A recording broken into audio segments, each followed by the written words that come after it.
दोस्तों मैं दिव्यांश आप सभी का स्वागत करता हूं आपके अपने चैनल द एग्जाम्स अड्डा में। उम्मीद करता हूं कि आप सभी लोग साकुशल होंगे। स्टैटिक जीके एक ऐसा टॉपिक जो आपके हर एक एग्जाम्स के लिए बहुत इंपॉर्टेंट है। चाहे आप उत्तर प्रदेश अधीनस्थ सेवा चयन आयोग के साथ जुड़ना चाहते हो, चाहे आप एसएससी के एग्जाम्स की तैयारी कर रहे हो, चाहे आपका रेलवे का एग्जाम्स लगाओ, चाहे आप इसके अलावा स्टेट गवर्नमेंट सेंट्रल गवर्नमेंट में किसी एग्जाम्स की तैयारी कर रहे हो, डिफेंस की तैयारी कर रहे हो, स्टैटिक जीके के 4 से 5 क्वेश्चन तो पूछे जाते हैं। कभी कभी ये 10 से 12 क्वेश्चन तक आ जाते हैं। मेजर तौर पर अगर एवरेज ले ले तो 6 से 7 क्वेश्चन का इसका एवरेज आ जाएगा आपका।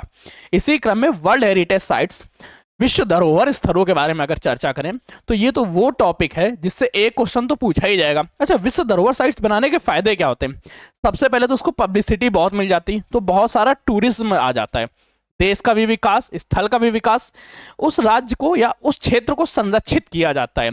थर्ड पॉइंट जो सबसे ज्यादा इंपॉर्टेंट हो जाता है, अगर विश्व युद्ध हो जाता है या कोई भी युद्ध हो जाता है तो जितने भी वर्ल्ड हेरिटेज साइट्स है, विश्व धरोहर स्थल है, उनको कोई भी क्षति या हानि नहीं पहुंचाई जाएगी। ये पूरा का पूरा रूल्स है।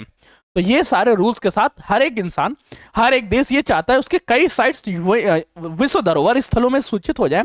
उसी क्रम में भारत की कौन कौन सी साइट है विश्व धरोहर स्थल में, आज उनके बारे में चर्चा करेंगे। साथ में चर्चा करेंगे हम लोग ये क्लास में से संबंधित कौन कौन से क्वेश्चन आपके एग्जाम्स में आए। इसकी पीडीएफ आपको मिलेगी, तो पीडीएफ तो आप लोग पा ही चुके होंगे।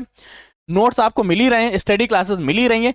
क्लास से अगर आप नोट्स बनाते हैं खुद के तो बेहद अच्छा रहेगा, अगर आप नहीं बना पाते तो उसके लिए ये क्रम रहेगा। ठीक, first point, second point complete हो गया। थर्ड पॉइंट पे ध्यान रखिएगा, इसके multiple choice question, previous year question कुछ सिलेक्टेड लोगों को दिए जाएंगे।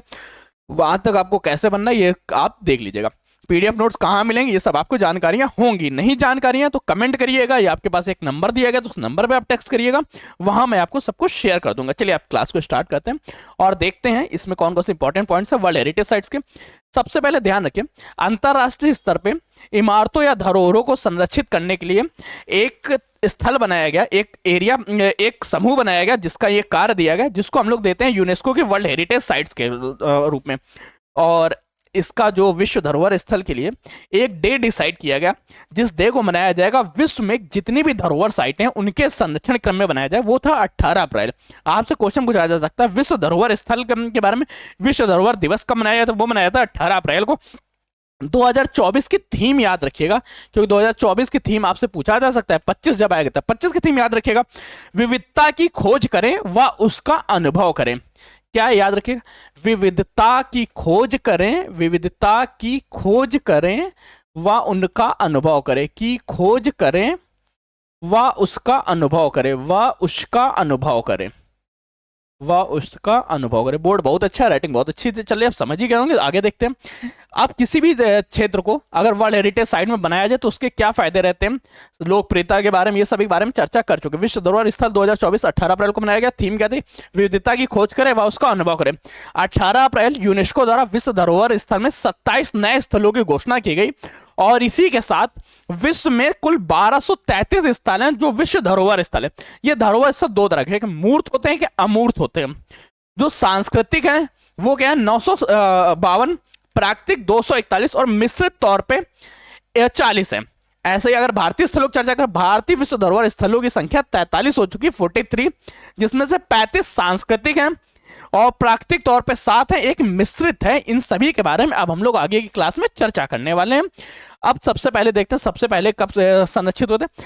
1983 की चर्चा करें, 1983 में आगरा का किला, अजंता की गुफाएं, एलोरा गुफाएं और ताजमहल को विश्व धरोहर की सूची में शामिल किया गया। इसमें से आगरा का किला उत्तर प्रदेश में है, अजंता गुफाएं महाराष्ट्र में है, एलोरा की गुफाएं महाराष्ट्र में है, ताजमहल उत्तर प्रदेश में। आपसे क्वेश्चन दो तरह से पूछा जाएगा। एक क्वेश्चन तो केवल ये पूछा जा सकता है ताजमहल कहाँ स्थित है, ताजमहल कहाँ स्थित है, इससे संबंधित क्वेश्चन एलोरा की गुफा, अजंता की गुफा में बहुत ज्यादा पूछा गया, ये कहाँ पे स्थित है। इसके साथ सेकंड क्वेश्चन इस तरह से पूछा जा सकता है, निम्नलिखित में से कौन विश्व धरोहर स्थलों की सूची में नहीं सम्मिलित है? ऑप्शन दिए गए, उनमें से आपको टिक करना होगा। इसलिए ये सारी लिस्ट भी याद रखिएगा, कंप्लीट डिटेल भी। इसकी पीडीएफ तो आपको प्रोवाइड कराई जा रही, साथ में मल्टीपल चॉइस की प्रैक्टिस भी चल रही है। अगर आप अभी तक नहीं जुड़े तो अब और जुड़ जाइएगा। 1984 की चर्चा करें, 1984 में तमिलनाडु का महाबलीपुरम के स्मारकों को संरक्षित किया गया। साथ में कोणार्क का जो सूर्यदेव मंदिर है उसको इसमें ऐड किया गया। 1986 की चर्चा करें, 1986 में गोवा का ईसाई मस्जिद, 1986 में गोवा का ईसाई मस्जिद, फतेहपुर सीकरी, हम्पी के स्मारकों का समूह, साथ में खजुराहो मंदिर, ये चीजें ऐड की गई। खजुराहो मंदिर कहाँ है? मध्य प्रदेश में। फतेहपुर सीकरी की चर्चा करें तो फतेहपुर सीकरी कहाँ है? फतेहपुर सीकरी यूपी का। गोवा का ईसाई मंदिर कहाँ है? गोवा में स्थित होगा खजुराहो मध्य प्रदेश में। और हम्पी कहाँ है? कर्नाटक में। इनमें नाम के साथ इनका एरिया, लोकेशन, जियोग्राफिकल लोकेशन भी ध्यान रखिएगा, क्योंकि जियोग्राफिकल लोकेशन से संबंधित क्वेश्चंस आपसे पूछे जाएंगे। फिर इसके बाद 1986 के बाद हम लोग आगे चर्चा करते हैं। इन सभी की पीडीएफ तो आप लोगों को पता ही होगा, द एग्जाम्स अड्डा इस वेबसाइट से तो आप लोग अवगत हो ही चुके होंगे कि इस वेबसाइट पे आपको इनका सारा डाटा मिल जाता है। फिर इसके बाद चर्चा करते हैं 1987 के बारे में। 1987 में कौन कौन सी चीजें जोड़ी गई? एलिफेंटा गुफाएं महाराष्ट्र की, ग्रेट लिविंग चोल मंदिर कहाँ है? तमिलनाडु का। पदकल के स्मारकों की चर्चा करें तो कर्नाटक के हैं। 1989 की चर्चा करें सांची के बौद्ध स्मारक मध्य प्रदेश में। 1993 की 93 की चर्चा करें हुमायूं का मकबरा, कुतुब मीनार व इसके स्मारकों को जोड़ा गया। हुमायूं का मकबरा दिल्ली में स्थित है, कुतुब मीनार भी कहाँ स्थित है? दिल्ली में स्थित है। 1999 की चर्चा करें तो 1999 में भारत का जो पर्वतीय रेलवे है उसको जोड़ा गया। भारत के पर्वतीय रेलवे में दार्जिलिंग हिमालय, नीलगिरी हिमालय, कालका व शिमला रेलवे। कालका रेलवे कहाँ है? तमिलनाडु का। शिमला रेलवे कहाँ है? पश्चिम बंगाल का। नीलगिरी सिक्किम और दार्जिलिंग मध्य प्रदेश। 2002 की चर्चा करें तो बोध गया के महाबोधि मंदिर को बिहार में। और 2003 की चर्चा करें भीमबेटका की चट्टानें मध्य प्रदेश की, जिनको विश्व धरोहर स्थल में शामिल किया गया। इन सभी के नोट्स अगर खुद बनाते रहें तो बेहद अच्छा रहेगा, नहीं बना रहे कोई दिक्कत नहीं। 2004 की चर्चा करें तो चंपानेर पावागढ़ का पुरातात्विक पार्क मैदान, छत्रपति शिवाजी टर्मिनल, छत्रपति शिवाजी टर्मिनल को नया नाम दे दिया गया। ये इसका पूर्ण नाम था विक्टोरिया टर्मिनल, इसका पुराना नाम था। वर्तमान नाम इसका है छत्रपति शिवाजी महाराज टर्मिनल। इसके बाद चर्चा करते हैं 2007 में लाल किला परिसर। 2010 की चर्चा करें जंतर मंतर महल जो है जयपुर राजस्थान का। 2013 की चर्चा करें राजस्थान के पहाड़ी किले हैं जिनको विश्व धरोहर स्थल में शामिल किया गया। चित्तौड़गढ़ का किला, कुंभलगढ़ का किला, रणथंभौर का किला, गगरोन का किला, आमेर का किला। 2014 की चर्चा करें तो पाटन में रानी की वाव है जिसको बनाया गया, जो गुजरात का है। इसके बाद चर्चा करते हैं 2016 की। 2016 में नालंदा महाविहार को पुरातात्विक स्थल के रूप में, विश्व धरोहर स्थल के रूप में शामिल किया गया। विश्व धरोहर स्थल के बाद कैपिटल बिल्डिंग्स कॉम्प्लेक्स को शामिल किया गया जो चंडीगढ़ का है। 2017 की चर्चा करें अहमदाबाद का ऐतिहासिक स्थल जो है अहमदाबाद को शामिल किया गया, अहमदाबाद गुजरात, ठीक है। इसके बाद चर्चा करते तो 2018 और 2019 और 1995।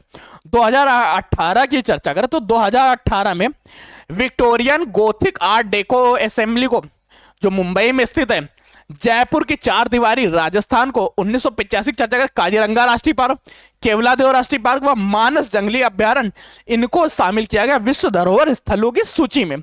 फिर चर्चा करते हैं 1984 सुंदरवन राष्ट्रीय पार्क पश्चिम बंगाल, 1998 नंदा देवी राष्ट्रीय उद्यान उत्तराखंड। 2005 की चर्चा करें फूलों की घाटी, फूलों की वाड़ी नहीं, फूलों की घाटी है यहाँ पे, फूलों की घाटी राष्ट्रीय उद्यान जो है उत्तराखंड। 2012 की चर्चा करें पश्चिमी घाट, पश्चिमी घाट में कौन सा? महाराष्ट्र, गोवा, कर्नाटक, तमिलनाडु और केरल, इनको भारतीय विश्व धरोहर स्थलों में शामिल किया गया। इसके बाद चर्चा करते हैं 2014 ग्रेट हिमालय राष्ट्रीय पार्क को हिमाचल प्रदेश में। 2016 कंचनजंगा राष्ट्रीय उद्यान सिक्किम। 2021 की चर्चा करें 2021 में काकते रुद्रेश्वर मंदिर तेलंगाना, धौलावीरी हड़प्पा जो है गुजरात के कच्छ में स्थित है, इसको भी विश्व धरोहर स्थल में शामिल किया गया। 2023 की चर्चा करें 23 की तो होयसल के पवित्र समूह, मंदिर समूह, यहाँ पे मंदिर कॉम्प्लेक्स है, इनको शामिल किया जो कर्नाटक के। 2024 में मोइद्दम को शामिल किया गया। मोइद्दम है क्या? अहोम राजवंश का टीला है, अहोम राजवंश का टीला है, नाम आपको केवल इतना याद रखना है मोइद्दम। मैं यहाँ पे लिख देता हूँ, याद रखिए, आपको इस तरह से याद रखना मोइद्दम, ये क्वेश्चन पूछा जाएगा। मोइद्दम को शामिल किया गया जो 2024 में है।